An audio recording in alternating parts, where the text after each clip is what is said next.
नमस्कार दोस्तों, चलिए जानते हैं उत्तर प्रदेश की हर जिला हर क्षेत्र की फटाफट 50 बड़ी खबरों को सिर्फ 10 मिनटों में। लेकिन उससे पहले आप वीडियो कहां से देख रहे हैं कमेंट में जरूर बताएं।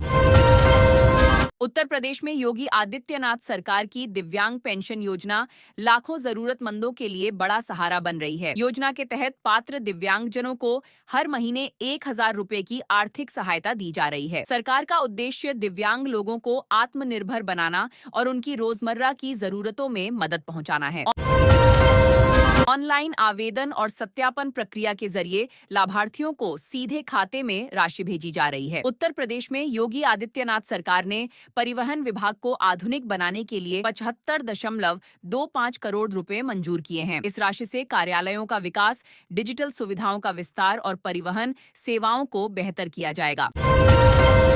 सरकार का दावा है कि नई व्यवस्था लागू होने से लोगों को तेज और पारदर्शी सेवाएं मिलेंगी। साथ ही विभाग की कार्यप्रणाली भी पहले से ज्यादा मजबूत होगी। उत्तर प्रदेश में भीषण गर्मी ने लोगों की परेशानी बढ़ा दी है। बांदा में तापमान 45 डिग्री सेल्सियस के पार पहुंच गया, जबकि कई जिलों में हीट वेव का अलर्ट जारी किया गया है। मौसम विभाग ने दोपहर के समय घर से बाहर निकलने में सावधानी बरतने की सलाह दी है। तेज धूप और गर्म हवाओं के चलते जनजीवन प्रभावित हो रहा है। वहीं अस्पतालों में मरीजों की संख्या भी बढ़ने लगी है। उत्तर प्रदेश के नोएडा वासियों के लिए नोएडा अथॉरिटी ने बड़ी राहत दी है। पानी के बिल के बकायेदारों को अब 3 महीने के भीतर भुगतान करने पर 40% तक की छूट मिलेगी। करीब 3 साल बाद प्राधिकरण ने यह विशेष योजना शुरू की है। अधिकारियों का कहना है कि इससे लोगों को बकाया बिल जमा करने में आसानी होगी और जल विभाग की राजस्व वसूली भी बेहतर हो सकेगी। उत्तर प्रदेश में भीषण गर्मी को देखते हुए स्कूलों में गर्मी की छुट्टियां घोषित कर दी गई हैं। राज्य के कई जिलों में लगातार बढ़ते तापमान और लू के खतरे को देखते हुए यह फैसला लिया गया है। आदेश के अनुसार करीब 27 दिनों तक स्कूल बंद रहेंगे। इससे छात्रों को गर्मी से राहत मिलेगी। वहीं अभिभावकों ने भी सरकार के इस निर्णय का स्वागत किया है। उत्तर प्रदेश में मानसून से पहले सड़क मरम्मत अभियान को तेज कर दिया गया है। सरकार ने खराब और गड्ढायुक्त सड़कों की जल्द मरम्मत के निर्देश दिए हैं, ताकि बारिश के दौरान लोगों को परेशानी न हो। नगर निगम और लोक निर्माण विभाग की टीमें लगातार निरीक्षण कर रही हैं। ग्रामीण और शहरी क्षेत्रों में सड़क निर्माण कार्य भी तेजी से कराया जा रहा है, जिससे सफर पहले से ज्यादा सुरक्षित और आसान बनेगा। लखनऊ में बढ़ते ट्रैफिक जाम से राहत दिलाने के लिए नई यातायात व्यवस्था लागू कर दी गई है। कई प्रमुख चौराहों पर रूट डायवर्जन, स्मार्ट सिग्नल और अतिरिक्त ट्रैफिक पुलिस कर्मियों की तैनाती की गई है। प्रशासन का दावा है कि इससे यात्रा का समय कम होगा और लोगों को जाम से राहत मिलेगी। नई व्यवस्था को लेकर ट्रैफिक विभाग लगातार निगरानी और सुधार कार्य भी कर रहा है। उत्तर प्रदेश के मुख्यमंत्री योगी आदित्यनाथ आज महाराजगंज दौरे पर रहेंगे, जहां वे करीब 203 करोड़ रुपए की विकास योजनाओं का लोकार्पण और शिलान्यास करेंगे। कार्यक्रम में सड़क, स्वास्थ्य, शिक्षा और बुनियादी सुविधाओं से जुड़ी कई परियोजनाएं शामिल हैं। प्रशासन ने तैयारियां पूरी कर ली हैं। मुख्यमंत्री जनसभा को भी संबोधित करेंगे और अधिकारियों के साथ विकास कार्यों की समीक्षा बैठक करेंगे। गाजियाबाद विकास प्राधिकरण बोर्ड बैठक में 5,092.50 करोड़ रुपए की बड़ी विकास परियोजनाओं को मंजूरी मिल गई है। इनमें एरोसिटी, आधुनिक स्टेडियम और नई टाउनशिप जैसी महत्वाकांक्षी योजनाएं शामिल हैं। अधिकारियों का कहना है कि इन परियोजनाओं से शहर के इंफ्रास्ट्रक्चर को नई पहचान मिलेगी और रोजगार के अवसर भी बढ़ेंगे। आने वाले वर्षों में गाजियाबाद को आधुनिक और स्मार्ट शहर के रूप में विकसित करने पर जोर दिया जाएगा। यूपी में डिजिटल शिक्षा और तकनीकी जागरूकता बढ़ाने के लिए सरकार ने AI फॉर ऑल पहल शुरू कर दी है। इस अभियान के तहत छात्रों, युवाओं, कर्मचारियों और आम नागरिकों को मुफ्त में आर्टिफिशियल इंटेलिजेंस की ट्रेनिंग दी जाएगी। ऑनलाइन और ऑफलाइन दोनों माध्यमों से प्रशिक्षण कार्यक्रम चलाए जाएंगे। सरकार का दावा है कि इस पहल से लोगों को नई तकनीक सीखने और रोजगार के बेहतर अवसर हासिल करने में मदद मिलेगी। पेट्रोल, डीजल और CNG की बढ़ती कीमतों को लेकर समाजवादी पार्टी प्रमुख अखिलेश यादव ने सरकार पर तंज कसा है। उन्होंने कहा कि महंगाई लगातार बढ़ रही है और आम जनता परेशान है। अखिलेश यादव ने व्यंग्य करते हुए कहा कि अगर आगे बढ़ना है तो अब साइकिल ही सबसे अच्छा विकल्प बचा है। उनके इस बयान को लेकर राजनीतिक गलियारों में चर्चा तेज हो गई है।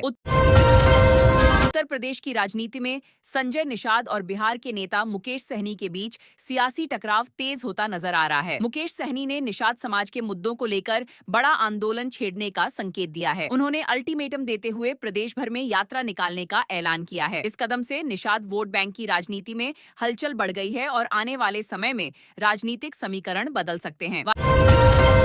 वाराणसी में गंगा घाटों के सौंदर्यीकरण का कार्य तेजी से किया जा रहा है। घाटों पर साफ सफाई, रंगाई पुताई और आधुनिक लाइटिंग की व्यवस्था की जा रही है ताकि श्रद्धालुओं और पर्यटकों को बेहतर सुविधाएं मिल सकें। प्रशासन का कहना है कि इस परियोजना से काशी की धार्मिक और सांस्कृतिक पहचान को और मजबूती मिलेगी। पर्यटन बढ़ने से स्थानीय व्यापार और रोजगार को भी बड़ा फायदा होने की उम्मीद है। नोएडा में आईटी कंपनियों के बढ़ते निवेश से रोजगार के नए अवसर तेजी से बढ़ रहे हैं। कई बड़ी टेक कंपनियां नए प्रोजेक्ट और ऑफिस शुरू करने की तैयारी में हैं। इससे युवाओं को स्थानीय स्तर पर नौकरी मिलने की उम्मीद बढ़ी है। कानपुर में मेट्रो विस्तार परियोजना पर तेजी से काम शुरू हो गया है। नए रूट और स्टेशनों के निर्माण से शहर में यातायात व्यवस्था और बेहतर होने की उम्मीद है। अधिकारियों का कहना है कि मेट्रो विस्तार पूरा होने के बाद लोगों को जाम से राहत मिलेगी और सफर पहले से ज्यादा आसान और तेज होगा। परियोजना को तय समय में पूरा करने के लिए लगातार मॉनिटरिंग भी की जा रही है। अयोध्या में राम मंदिर आने वाले श्रद्धालुओं के लिए नई सुविधाएं तैयार की जा रही हैं। शहर में पार्किंग, आवास, पेयजल और सुरक्षा व्यवस्था को मजबूत किया जा रहा है। प्रशासन का कहना है कि बढ़ती श्रद्धालुओं की संख्या को देखते हुए आधुनिक सुविधाओं का विस्तार किया जा रहा है। इससे देश विदेश से आने वाले भक्तों को बेहतर अनुभव और सुविधा मिल सकेगी। प्रयागराज में संगम क्षेत्र की सफाई और सुरक्षा व्यवस्था को और मजबूत किया गया है। प्रशासन ने घाटों पर अतिरिक्त सफाई कर्मियों और सुरक्षा बलों की तैनाती की है। श्रद्धालुओं की सुविधा के लिए निगरानी व्यवस्था भी बढ़ाई गई है। अधिकारियों का कहना है कि धार्मिक आयोजनों और पर्यटकों की बढ़ती संख्या को देखते हुए विशेष तैयारी की गई है ताकि लोगों को सुरक्षित और स्वच्छ वातावरण मिल सके।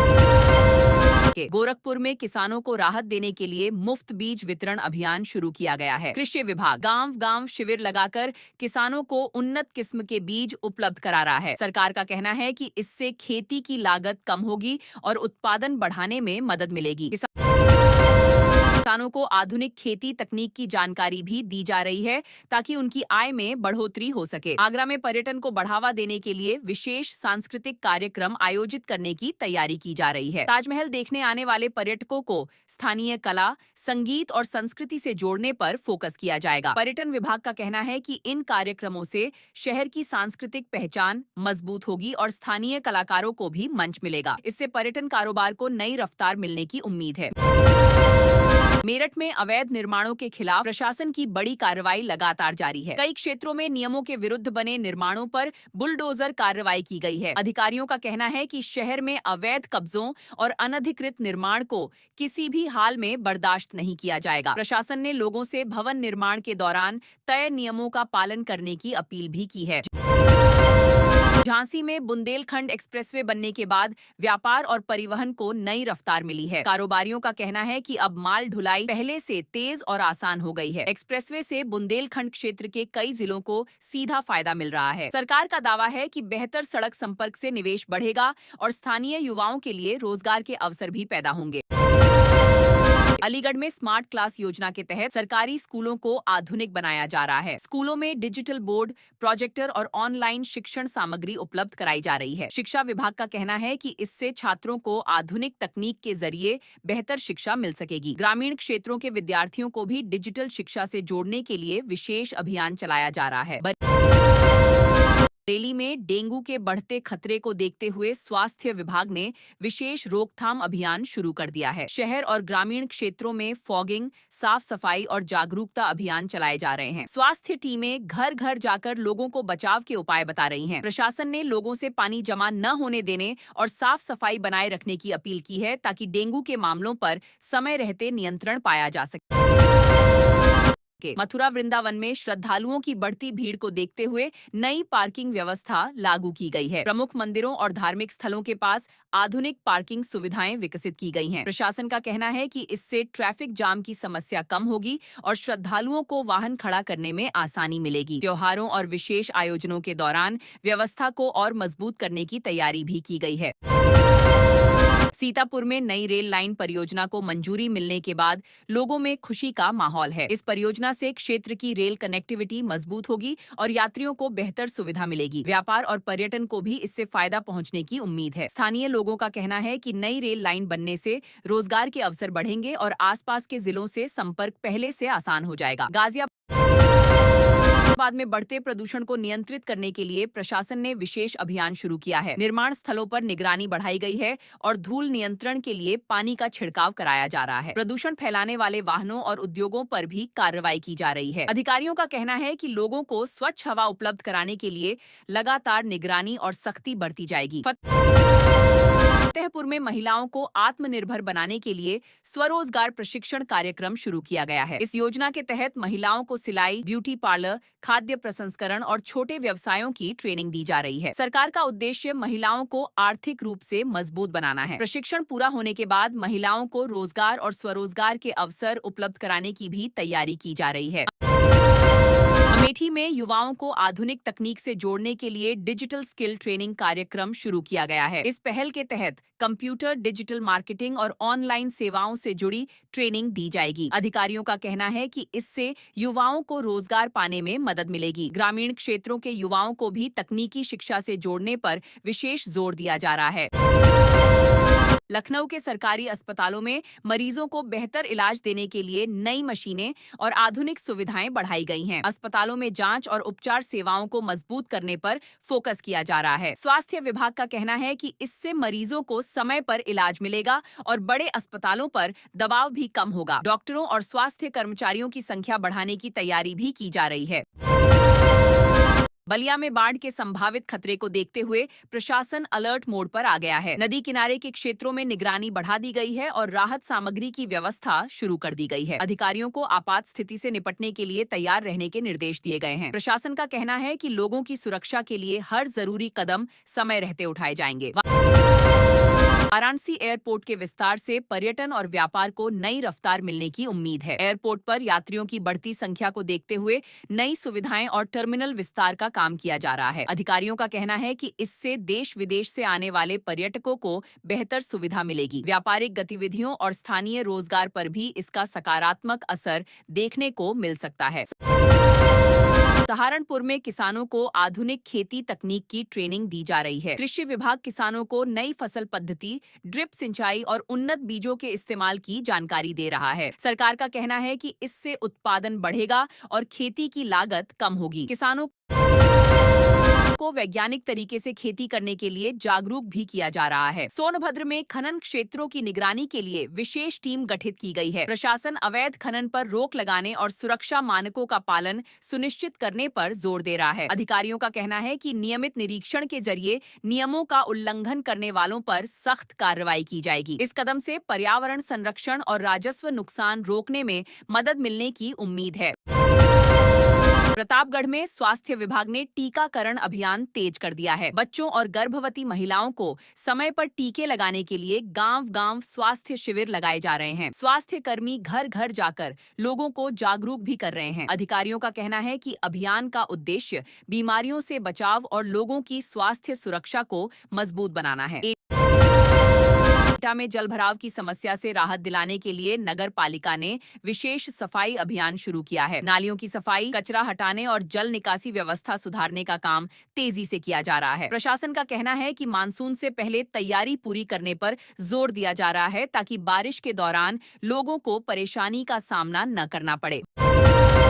बस्ती में ग्रामीण क्षेत्रों की सड़क व्यवस्था बेहतर बनाने के लिए नई परियोजनाओं को मंजूरी दी गई है। इन योजनाओं के तहत कई गांवों को पक्की सड़कों से जोड़ा जाएगा। लोक निर्माण विभाग ने निर्माण कार्य जल्द शुरू करने की तैयारी तेज कर दी है। अधिकारियों का कहना है कि बेहतर सड़क संपर्क से ग्रामीणों को आवागमन में सुविधा मिलेगी और व्यापार, शिक्षा व स्वास्थ्य सेवाओं तक पहुंच पहले से आसान हो जाएगी। मुरादाबाद में बढ़ते ऑनलाइन फ्रॉड और साइबर ठगी के मामलों को देखते हुए पुलिस ने जागरूकता अभियान शुरू किया है। स्कूलों, कॉलेजों और सार्वजनिक स्थानों पर लोगों को साइबर अपराध से बचने के तरीके बताए जा रहे हैं। पुलिस अधिकारियों ने लोगों से ओटीपी, बैंक डिटेल और निजी जानकारी किसी के साथ साझा न करने की अपील की है ताकि साइबर ठगी की घटनाओं पर रोक लगाई जा सके। अम्बेडकर नगर में प्रधानमंत्री आवास योजना के तहत नए मकानों को मंजूरी मिलने से गरीब परिवारों में खुशी का माहौल है। पात्र लाभार्थियों के खातों में किस्त की राशि भेजने की प्रक्रिया भी शुरू कर दी गई है। प्रशासन का कहना है कि योजना का उद्देश्य हर जरूरतमंद परिवार को पक्का और सुरक्षित घर उपलब्ध कराना है। निर्माण कार्य की निगरानी के लिए अधिकारियों को विशेष निर्देश दिए गए हैं। देवरिया में पशुपालकों को सरकारी योजनाओं का लाभ पहुंचाने के लिए विशेष शिविर लगाए जा रहे हैं। इन शिविरों में पशुपालन से जुड़ी नई योजनाओं, टीकाकरण और आधुनिक तकनीक की जानकारी दी जा रही है। अधिकारियों का कहना है कि इससे पशुपालकों की आय बढ़ाने में मदद मिलेगी।